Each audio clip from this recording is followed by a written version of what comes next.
আসসালামু আলাইকুম বন্ধুরা। আজ আমি স্বল্প বাজেটের দুটি চার্জার ফ্যান তৈরি করব।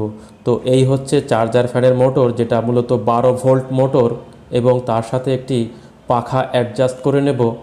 এবং এই যে যে স্ট্যান্ড দেখছেন এবং এর যে বেস দেখছেন তা আটকানোর জন্যে কিছু ইকুইপমেন্ট মার্কেটে পাওয়া যায়। তো প্রত্যেকটি ফ্যানের সেটের জন্য আমার কাছ থেকে 120 টাকা নিয়েছে, মোটর, বেজ এবং এর যে স্ট্যান্ড, পাখা সহ। তো এর সাথে ব্যাটারি যুক্ত করতে হবে, যে ব্যাটারি মূলত চার্জ করতে হবে।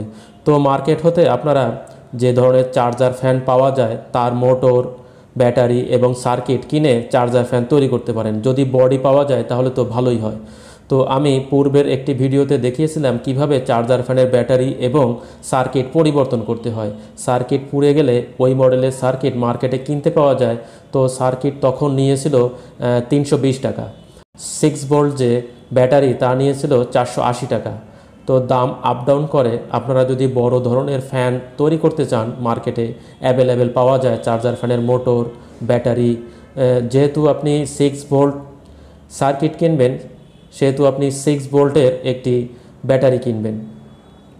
তো দেখেন, আজ আমি একটি 12 ভোল্ট ব্যাটারির সঙ্গে এই ধরনের মোটর যুক্ত করে একটি ফ্যান তৈরি করব, যেটি মূলত লো বাজেটের একটি ফ্যান, যার কোনো খাঁচা আমি ব্যবহার করব না, ওপেন থাকবে।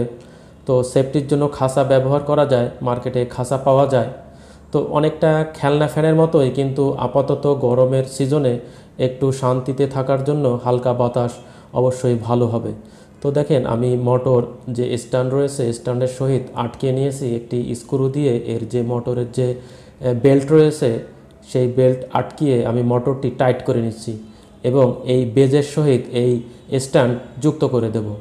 এবং তার সাথে আমি চিকন ক্যাবেল ঝালাই করে, তাতাল দিয়ে ঝালাই করে মোটর হতে আমি বেজের যে তলা রয়েছে তা খুলে আমি একটি সুইচ সংযোগ করব। তো ইচ্ছা করলে আপনারা সুইচ সংযোগ করতে পারেন।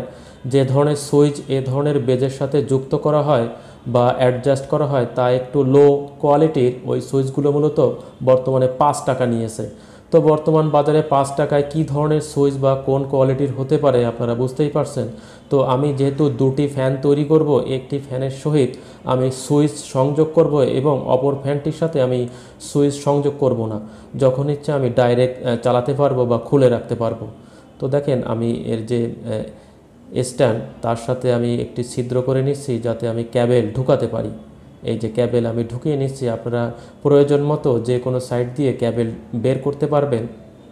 এবং চার্জার যে ব্যাটারি তা হিসেবে আমি একটি ইউপিএস ব্যবহার করব, যেটি মূলত 2 ব্যাটারির 24 ভোল্ট ব্যাটারির একটি ইউপিএস, ডাবল ব্যাটারির, তা আমি ব্যবহার করব। তো ইউপিএস তো সাধারণত ব্যাকআপ নিয়ে থাকে, অল্প সময়ের জন্য এসি বিদ্যুৎ দিয়ে থাকে কম্পিউটার বা সাধারণ যন্ত্রাংশ চালানোর জন্য।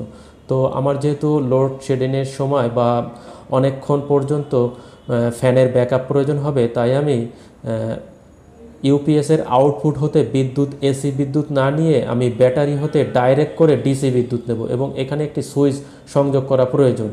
তো আমি একটি ফ্যানে সুইচ সংযোগ করব, যেহেতু লো কোয়ালিটির সুইচ দীর্ঘদিন টিকবে না বা নষ্ট হয়ে যাবে, এবং অপর একটি ফ্যানে আমি সুইচ সংযোগ করব না। আপনারা প্রয়োজন হলে যে কোনো একটি বেড সুইচ অথবা যে কোনো একটি পিয়ানো টাইপ সুইচ সংযোগ করে নিতে পারেন, যেহেতু ডিসি বিদ্যুৎ এখানে শক করার কোনো প্রয়োজন নেই বা শক করার কোনো ভয় নেই, বিদ্যুতে শক করবে না। তো দেখেন, আমি ক্যাবেল সংযোগ করে নিয়েছি। এ পর্যায়ে আমি যে ইউপিএসটির কথা বলেছিলাম সেই ইউপিএসের ব্যাটারি হতে বা ইউপিএসের যে ব্যাটারি কানেক্টার, যে ক্যাবেল দুটি, তা হতে নেগেটিভ এবং পজিটিভ দুটি টার্মিনাল আমি বের করে নেব, যার সহিত আমি এই ফ্যানটি যুক্ত করে দেব। খুব সহজ হিসাব। এই ফ্যান তৈরি করা হয়ে গেল, শুধুমাত্র এখানে একটু ঝালাই করা প্রয়োজন। ঝালাই না করলেও চলবে, কিন্তু লুজ কন্ট্যাক্ট থাকতে পারে।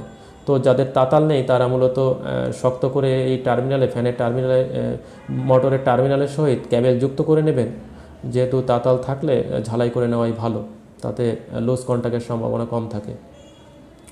তো যা বলছিলাম, ইউপিএস অনেকের বাসাতেই রয়েছে। তো ইউপিএসের ব্যাকআপ টাইম অল্প সময়, সেটা এসি বিদ্যুতের ক্ষেত্রে। কিন্তু ডিসি বিদ্যুৎ যতক্ষণ আমার ব্যাটারিতে চার্জ থাকবে ততক্ষণ আমি ডিসি বিদ্যুৎ ব্যবহার করতে পারবো। যেহেতু আমার মোটর ডিসি 12 ভোল্ট, আমার ইউপিএসের ব্যাটারিও ডিসি 12 ভোল্ট, আমি দুটি ক্যাবেল শুধুমাত্র ব্যাটারির যে টার্মিনাল, ওই টার্মিনাল বা কানেক্টার ক্যাবেল হতে একটু ক্যাবেল ছিলে আমি টেপিং করে দুটি ক্যাবেল আমি বাইরে বের করে নিয়ে আসব এবং এভাবেই আমি ব্যাকআপ দেবো বা ফ্যান চালাবো যখন আমার বিদ্যুৎ থাকবে না। তো আমি একটি ইউপিএসের ব্যাটারি ব্যবহার করে চেক করছি, দেখেন ফ্যান চলছে।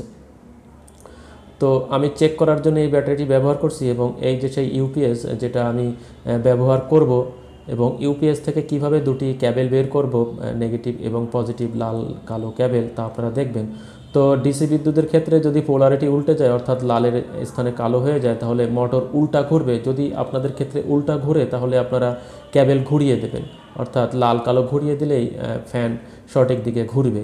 এবং আমি যেভাবে দেখাচ্ছি এভাবে না করেও যদি আপনারা বড় ধরনের কোনো ফ্যানের খাঁচা এবং মোটর ম্যানেজ করতে পারেন, তার সাথে যদি বড় পাখা ম্যানেজ করতে পারেন খাঁচা সহ, দেখেন আমি 12.9 ভোল্ট দেখাচ্ছে, এটাও 12.4 ভোল্ট শো করছে, ব্যাটারি ভালো আছে। তো 12 ভোল্টের উপরে থাকবে এ ধরনের ইউপিএসের ব্যাটারিতে এবং এগুলো চার্জ ভালো হবে। তো যেহেতু ইউপিএস আমার ভালো আছে, আমি ইউপিএসে ব্যাকআপ নিতে পারবো। তাছাড়া আমি ডিসি বিদ্যুৎ হিসেবে এই যে কানেক্টার রয়েছে, যে ব্যাটারির যে টার্মিনাল, ওই টার্মিনাল দুটি একটু সিলে নেব, কভার ইনসুলেশন রিমুভ করে নেব অল্প একটু, এবং ওইখান থেকে দুটি ক্যাবেল শর্ট করে আমি বাহিরে বের করে নিয়ে আসবো ইউপিএস থেকে, এবং ওই ক্যাবেল দুটি দিয়েই আমি ফ্যান চালাবো। তো যেহেতু পোলারিটি ঠিক রাখা লাগবে, এজন্য আমি কালো ক্যাবেলের সাথে কালো ক্যাবেল এবং লাল ক্যাবেলের সাথে আমি লাল ক্যাবেল জুড়ে নিচ্ছি। এবং এই যে ক্যাবেল দুটি জুড়ছি, বাড়তি ক্যাবেল, এই দুটি ক্যাবেলই ইউপিএসের থেকে বাইরে চলে যাবে, যেটা মূলত ডিসি বিদ্যুৎ সাপ্লাই দিবে। তো ইউপিএস যথা নিয়মেই চার্জ হবে, শুধুমাত্র বিদ্যুৎ থাকা অবস্থায় এই ক্যাবেল দিয়ে চালানো ঠিক না, সেক্ষেত্রে ভোল্টেজ বেশি চলে আসবে এবং মোটর পুড়ে যেতে পারে। যেহেতু 12 ভোল্ট চার্জ করতে একটু 14 ভোল্ট বা 13 ভোল্ট প্রয়োজন হয়, সেহেতু বিদ্যুৎ থাকা অবস্থায় বা যদিও আপনি চার্জ খুলে রাখেন ইউপিএসের, তখন আপনি চালাতে পারবেন, চার্জ থাকা অবস্থায় চালানো ঠিক না। তো সুইচ কীভাবে ফিটিং করতে হবে আমি দেখাচ্ছি। এই যে একটু কাটা রয়েছে, তার বাহির থেকে আমি একটু ছেটে দিচ্ছি সুইচটি আটকানোর জন্য। ছোট একটি সুইচ, মাইক্রো সুইচের মতো, এই যে চাপ দিলেই লক হয়ে যাবে, দুই সাইডে দুটো লক রয়েছে। এবং এই সুইচটি কিভাবে সংযোগ করবেন, সাধারণ সুইচের মতোই আমি ভিডিও করেছিলাম কিন্তু নষ্ট হয়ে গেছে। সাধারণ সুইচের মতোই দুটি প্রান্ত থাকবে, লাল ক্যাবেলটি কেটে সুইচের দুই প্রান্ত দিয়ে দেবেন। সুইচে কোনো নেগেটিভ সংযোগ হবে না, পজিটিভ ঢুকবে এবং পজিটিভ বের হয়ে যাবে। দেখেন আমি চেক করছি ইউপিএসের যে দুটি বাড়তি ক্যাবেল বের করেছিলাম ইউপিএসের থেকে, সেই ক্যাবেল দিয়ে আমি ফ্যান দুটি চালিয়ে চেক করছি এবং এখান থেকে ক্যাবেল সংযোগ করে আপনি বহুদূর নিয়ে যেতে পারবেন। তো আমি সুইচ অফ করে একটি ফ্যান চালিয়ে দেখলাম যে ফ্যানটি আমি সুইচ সংযোগ করিনি, ডাইরেক্ট করে রেখেছি। তো আপনারা চাইলে এই গরমের সময় এই ধরনের ফ্যান তৈরি করতে পারেন। আজ এখানেই বিদায় নিচ্ছি, সকলে ভালো থাকবেন। আসসালামু আলাইকুম।